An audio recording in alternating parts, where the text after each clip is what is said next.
그 시가 기준이 공시가격 기준으로 바뀐 것과 주거용 오피스텔의 가입 대상으로 확대됐다는 나머지 단독 다가구 주택에 월세 보증금이 있는 경우도 가입 가능하다는 것은 이제 6월 2일부터.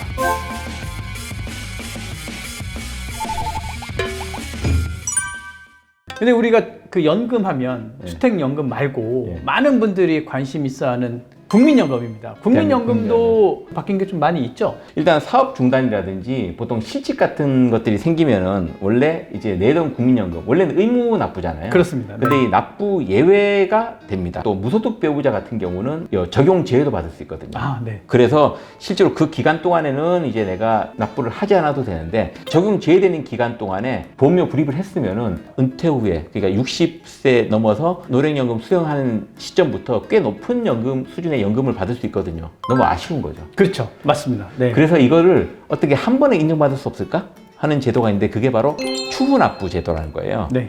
과거에는 이 추후납부 인정받는 기간이 제한이 하나도 없었습니다. 근데 좀 아쉽게도 작년 연말 국민연금법 개정이 되면서 이제 올해부터는 이게 10년 미만으로, 그러니까 최장 119개월까지만. 그런 제한이 생겼군요. 예, 맞습니다. 그게 생겼어요. 대체로 그 육아 때문에 잠깐 이렇게 그 국민연금 납부 예외기간을 받았다가 다시 재취업이나 아니면 이미 가입을 또 요새 많이 하시거든요. 네네네. 그걸 통해서 재가입을 했을 때는 이 빈 기간이 이제 납부 예외기간이 되는 거죠. 그렇죠. 네네. 그래서 이제 이때 이 납부 금액을 추후 납부 형태로 일시불로 납부해서 이제 인정받을 수 있는데, 대신 이때 그러면은 그 납부 금액은 이 추후 납부를 신청한 달에 내 보험료를 납부할 거잖아요. 네네. 그걸 기준으로 적용이 돼요. 다만 이제 그 이걸 뭐 무한히 할 수는 없고요. 그렇죠. 네. 이제 이미 가입자 같은 경우는 보통 A값이라고 많이 하는데, 이게 이제 연금 수급 전에 보통 3년간 그 전체 가입자들의 평균 소득 월액이라는 거를 갖다가 이제 그 통계적으로 산출해서 이렇게 고시합니다. 그게 2021년도 기준으로는 이제 253만 9천 원이에요. 253만 9천 원. 예. 여기에 이제 9% 납부한 보험료율 9%를 이제 곱하면은 실제로 납부해야 될 보험료는 22만 8,510원이 이제 상한선이 되는 거죠. 네네네. 큰 금액은 아니겠네요, 그죠? 그렇죠. 네네. 그러니까 이제 임의 가입자들은 이렇게 그 허들이 있다는 부분들, 요거만 참조적으로 아시면 될 것 같고요. 화면은 이제 실사례를 기반으로 한 추납 관련 예시 자료예요. 이제 이분은 전에 10개월 납부를 했다가 이제 주부로 이제 경력 단절녀가 되신 거죠. 그래서 14년 정도 그 납부 예외 적용이 됐는데, 그 이후에 임의 가입을 통해서 10년을 겨우 채운 거예요. 110개월 해서 이제 10년을 겨우 채웠는데, 우리가 알다시피 국민연금은 10년 동안 가입을 해서 납부를 해야만 연금 수급권이 생기는 거거든요. 막 그것만 됐어요.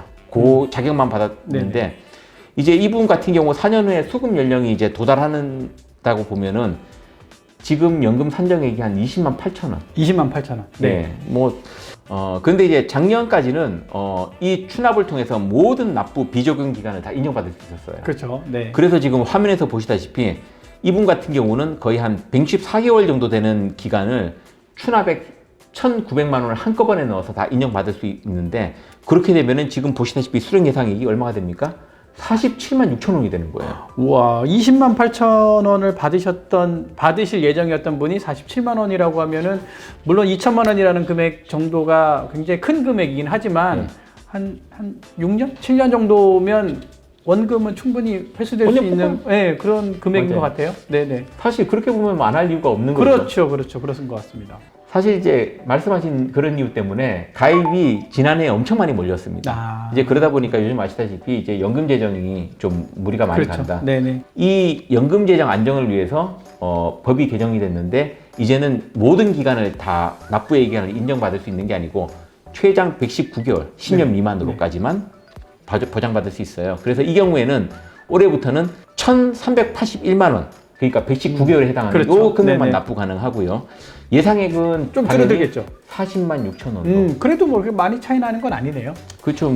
근데 이제 사실 한 600만 원 좀 남짓한 금액의 차이로 거의 한 월 7만 원 정도의 금액이 깎이다 보니까 아무래도 좀 아쉬운 부분들이 있습니다. 물론 좀 아쉽긴 해도 그건 뭐 대의를 위해서 이해를 하는 게 좋을 것 같아요. 네. 그러면 우리 뭐 좀 다른 대안은 혹시 없을까요? 사실 뭐 지금으로는 이제 60이 넘어도 보통 연금 수령, 완전 노령연금 수령 시점까지 내가 보험료를 계속 불입할 수 있는 그 임의 계속 가입 제도라는 것도 있습니다. 임의 계속 가입 제도. 네네. 그러니까 실제로 그 의무 납부 기간이 지났지만은 실제로 연금 수령하는 그 기간 동안에 공백 기간 동안 좀 추가적으로 돈을 더 넣을 수 있는 거죠. 그렇죠. 예. 네, 뭐 요 정도를 활용하는 정도로 한번 생각해 볼 수 있을 것 같아요. 국민연금관리공단 홈페이지에 가면 이런 네. 내용들이 좀 안내가 다 되어 있죠. 맞습니다. 지금 내연금 사이트라는 곳에서는 고객님의 그 개별적인 연금 수급액의 시뮬레이션도 가능하고요. 그리고 이제 국민연금공단 홈페이지에 그 연금 자료실이 있어요. 거기 보시면은 여러분들께서 실제로 그 확인하실 수 있는 내 연금 수급액, 예상 수급액들이 이렇게 딱 그 좀 조경표 형태로 나와 있습니다. 네, 직접 홈페이지에 한번 접속하셔서 나의 연금이 어떻게 변화될 수 있는지도 꼭 좀 체크를 하시는 것을 저희가 안내를 해드리고 싶네요. 네. 네, 그러면 또 혹시 또 바뀐 연금 제도가 또 있나요? 기초적인 생활을 보장해 드리는데 이제 활용되는 기초연금제도. 기초연금. 또 좀 바뀌었습니다. 노인분들의 기초 생활 보장을 위해서 이게 나온 그렇습니다. 연금제도잖아요. 네네. 보건복지부에서 이제 65세 이상 되신 노인분들께는 보통 선정 기준액이란 거를 매년 12월 말에 확정을 해서 이렇게 네네. 고시를 합니다. 그렇죠. 네. 그런데 이게 노인분들이 그러면 내 자신의 어떤 소득과 재산을 그것들을 합산한 소득 인정액이라는 걸 이제 추산할 수 있어요. 소득 인정액. 예. 네. 보건복지부에서 고시한 그 선정 기준액과 소득과 재산을 합산한 소득 인정액이 비교를 했을 때 소득 인정액이 선정 기준액보다 낮으면 기초연금을 받을 수 있는 거죠. 그렇죠. 네. 근데 소득 인정액이 전체에서 하위 70% 안에만 들어가면은 이제 받을 수 있도록 그렇게 설계됐다라고 네네. 보시면 될 겁니다. 그렇다면 소득 인정액이 굉장히 중요할 것 같은데 예. 소득 인정액은 어떻게 계산을 할 수 있는 건가요? 조금 복잡하긴 한데요. 제가 일단 화면을 한번 보시면은 아래와 같이 이렇게 식이 있습니다. 아, 네. 예, 이제 핵심은 소득 평가액과 재산을 환산한 소득으로 환산액을 같이 이렇게 반영해서 더한다라고 보시면 되고요.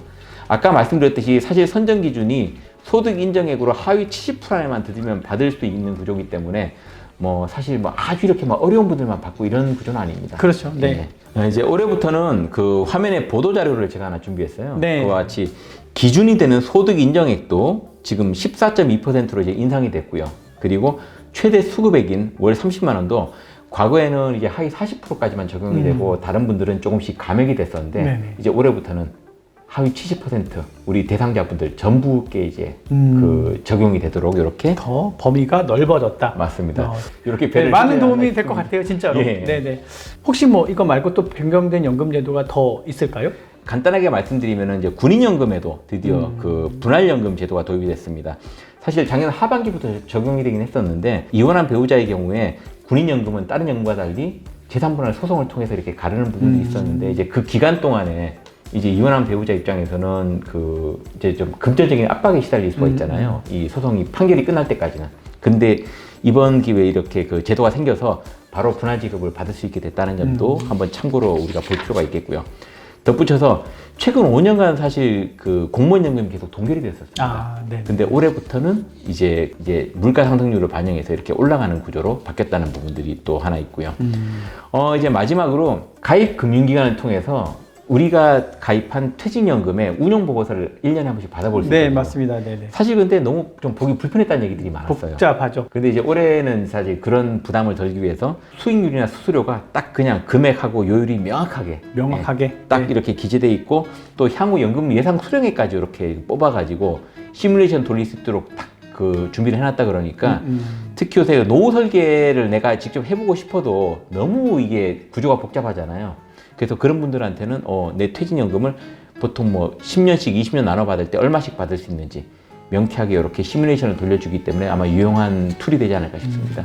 각 연금마다 대상이 되시는 분들은 관련된 홈페이지에 가면 바뀐 내용이 좀 자세히 설명되어 있을 것 같아요. 곽프로님, 오늘도 연금에 대한 설명 잘 들었습니다. 다음에도 또 기대해도 되겠죠? 또 좋은 내용들을 찾아서 우리 구독자님께 이제 필요한 금융투자 정보만 쏙쏙 알려드리도록 하겠습니다. 네, 구독과 좋아요 꼭 좀 부탁드리고 저희 친절한 곽프로는 다음번에 더 좋은 컨텐츠로 인사드리도록 하겠습니다. 감사합니다.